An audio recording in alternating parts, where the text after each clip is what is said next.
Hello guys, welcome back to my channel Nifa Faces and Hair. Thank you for watching my videos. Thank you for subscribing to my channel. I can't thank you enough, but thank you so much. Guys, olwaleero tugenda kwiga enduzi engeri gye tulukamu akaswahili kalungi. Kasobola ogenda ku mukolo, kasobola ogenda mu office, kasobola ogenda everywhere gy'oyagala yonna, ate nga kali simple nga tukasibiza na nviiri zo. Tugenda teekamu akawuzi katini nnyo, then tusibako akaswahili nga wookalaba we kali neat, olabe engeri gye bakasibamu. Naye nga mbaagala nnyo, please subscribe to my channel. Ate naba yena kusubscribinga, subscribe to my channel Nifa Faces and Hair.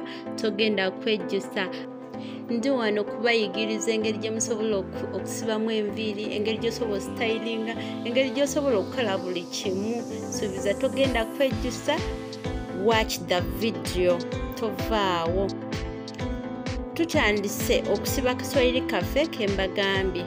Ngenda kulaga engeri gwatamanyi penso, njagala weetegereze nnyo kano akaswahili, kuba woba omanyi kino ekiswahili engeri gye bakisibamu tosobola kulemererwa kusiba penso ogwe bayita ow'omunda. Gwatamanyi penso ng'oyagala muyiga ow'omunda, yiga nnyo kano akaswahili, weetegereze nnyo kano akaswahili ke tugenda okusiba olwaleero, kuba kijja kwanguyira nnyo okusiba penso w'omunda. So kino nkireese nga njagala mmwe abatamanyi penso osobola okusooka n'oyiga kino ekiswahili. Nja kuddamu bakolera vidiyo endala nga mbayigiriza lwaki mbagambye nti nno osobola okusooka n'oyiga kino ekiswahili. Kigenda kwanguyira nnyo okusiba penso w'omunda. Kano akaswahili tugenda kasibisa otuwuzi otwo tukini.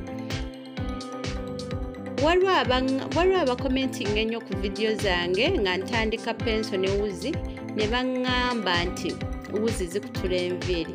Bannange, enviiri zikutuka because of the hands.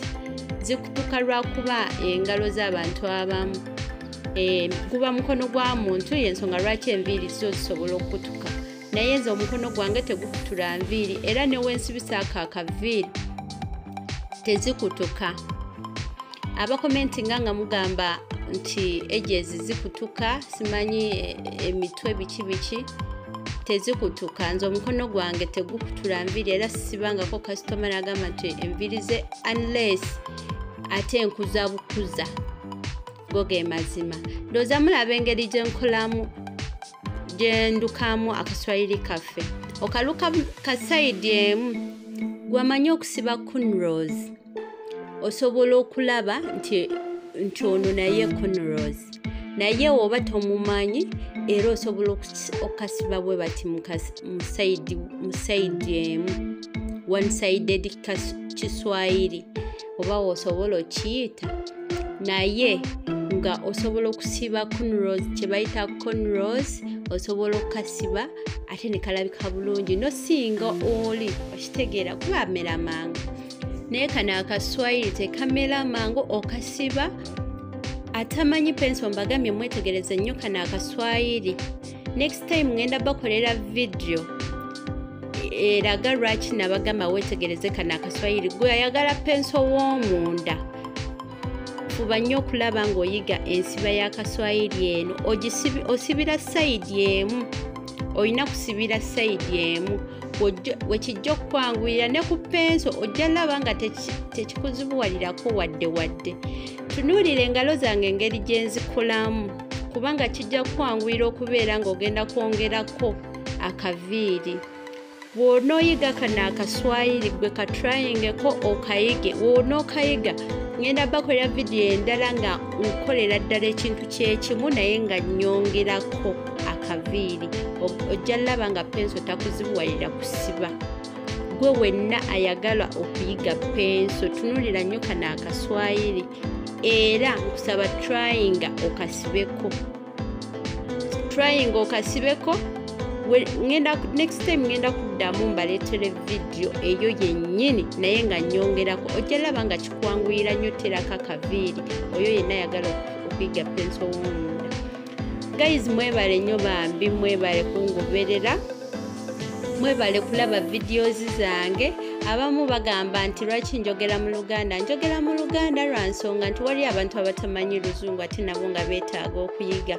Abantu bonna abali kuno ku YouTube abasinga bakozesa nnyo Oluzungu. Abantu abasinga abamu kale bali ku YouTube baagala okuyiga ebintu ebisinga. Naye oluusi olulimi luno lugenda ne lubatabukako ne baba nga oluusi bye babanyonyera tebabitegeera. So ate nga waliwo ng'omuntu amanyi Oluganda, yes nkimanyi buli omu awulira Oluzungu, abasinga obungi bawulira Oluzungu, naye ate tulowooza ne kuba n'oluusi abatamanyi. Kati nja kukozesa ennimi bbiri wentabikamu wenjogera mu Luganda it is okay. Eyo yonna atamanyi lulimi lwange osobola otunira butunulizi video n'okola ki n'ogiraba, kubanga zisobola kusomesa Luzungu throughout, kubanga bantu bangi abatamanyi Luzungu abali eyo naye nga bandyagadde okubeera wano nga bayiga. Wano ku Nifa Faces nsomesa omuntu yenna oyo amanyi olulimi Oluganda kyasobola okuba ng'ayiga. Ndowooza mulabye akaswahili kaffe, so kambaleke mumalirize eno video nga mwetegereza bulungi. Thank you for watching. Continue watching my video.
Akaswahili kaffe bwe katowe kafaananye nga tukamaliriza. Naye kano akaswahili osobola okaleka bw'otyo bw'oba oyagadde, naye nze ngenda kuteekako extension. Extension sigenda gitungirako naye ngenda gipiininga bupiininzi in that ono omuntu yenna ng'asibyako akaswahili asobola ogijjako extension oba togitungiddeeko n'ateekako wiigi ye n'ayambalirako wiigi ye ku buswahili bwe kuba buba butini. Bw'aba yagadde ng'agizaako era abeera gipiiningako obupiininzi n'asobola okubeera nga obulamu okumwanguyira. Kansuubire nti nno mulabye bulungi video yaffe era mwetegereza bulungi akaswahili kaffe kano. Suubira kabanyumidde nammwe mulaba engeri gye kaweddemu, kali neat kalungi, extension yaffe ndaba egendeddeko bulungi. Suubira gwali wenna ku Nifa Faces and Hair togenda kwejjusa. Extension ofuba olaba nti ogiteekako pins ne zinywera bulungi. Okitegeera ne zinywera bulungi. Yes, ndowooza nsuubira mulaba extension yaffe weegenzeeko. Ofuba olaba nti customer pin tezimuluma. Waliwo omuntu akupiininga n'owulira nga pini zonna zisobola okukulemesa ekintu kyonna ky'aba akutaddeko. Yisa mu kaviiri pini ereme kuyita ku nnyama ya kasitoma oba opiininga pini. Suubira video yaffe eno ekuyambye kinene nnyo. Kasitoma waffe mumulabye engeri gy'afaananyemu, akaswahili kaffe mulaba engeri gye kafaananyemu. Bane she looks very smart. She's so fantastic. I don't know how to say. Naye kyekyo kye tusobodde okukola olwaleero. Thank you for being here. Thank you for watching my videos. Thank you for subscribing to my channel Nifa Faces and Hair. Continue subscribing. I will not disappoint you. See you next time. Bye bye. I love you. Mwah.